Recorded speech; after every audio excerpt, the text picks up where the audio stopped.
envie de revenir investir, entreprendre ici en Algérie. Mais ils ont peur parce qu'ils ne connaissent pas bien le pays et beaucoup de médias vont dire beaucoup de choses négatives sur l'Algérie. Est-ce que vous avez un mot à dire à tous ces Algériens aujourd'hui qui savent qu'il y a une opportunité ici, qu'il y a beaucoup de choses qui se passent, alhamdoulilah, pour leur dire qu'ils n'ont pas à avoir peur? Qu'est-ce que vous pourrez leur conseiller, comment vous pouvez les rassurer? Très intéressante parce que c'est vrai, effectivement, on a remarqué que les jeunes Algériens ont peur, ceux qui sont à l'étranger, mais ce qu'on a à leur dire, tous comme on est, c'est que nous faisons de notre mieux, notamment le gouvernement et bien entendu en application des instructions de Monsieur le Président de la République, nous faisons en sorte d'assurer un climat favorable pour leur permettre d'évoluer en Algérie sereinement.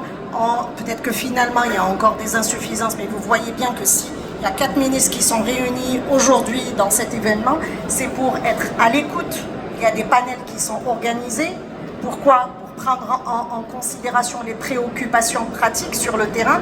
Nous sommes conscients qu'il y a encore certaines difficultés à prendre en compte parce qu'on est nourri du terrain. C'est les opérations qui sont en cours qui nous permettent d'apprécier réellement est-ce qu'on est arrivé au niveau recherché par nos jeunes Algériens qui sont à l'étranger, mais il faut faire en sorte de les encourager en leur disant qu'il suffit uniquement qu'ils formulent leurs demandes, il suffit uniquement qu'ils pointent du doigt la difficulté qu'ils rencontrent pour qu'on réponde rapidement à l'appel et qu'on fasse en sorte de leur organiser un espace d'échange pour trouver des solutions à toutes les difficultés qu'ils rencontrent. D'autant plus que vous l'avez bien dit, plusieurs intervenants ici ont dû le remarquer, il y a eu énormément d'efforts fournis de 2020 jusqu'à présent.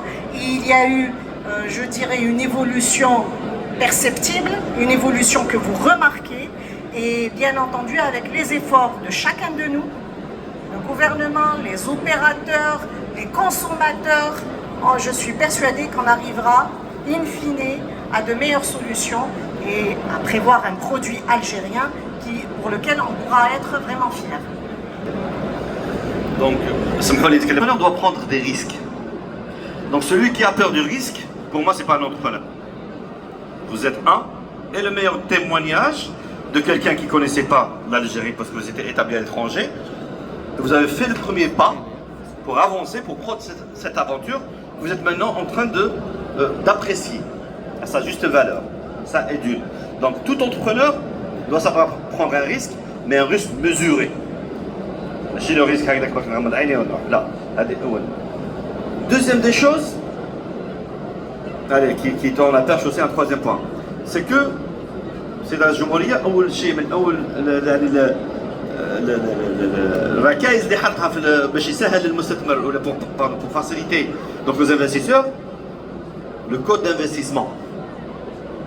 Là, le premier article du code d'investissement, donc ce code d'investissement pour protéger ses investisseurs, il est blindé pour 10 ans. خلاص ما اكثر من هكذا وثيقه ولا ضمانه ما كانش.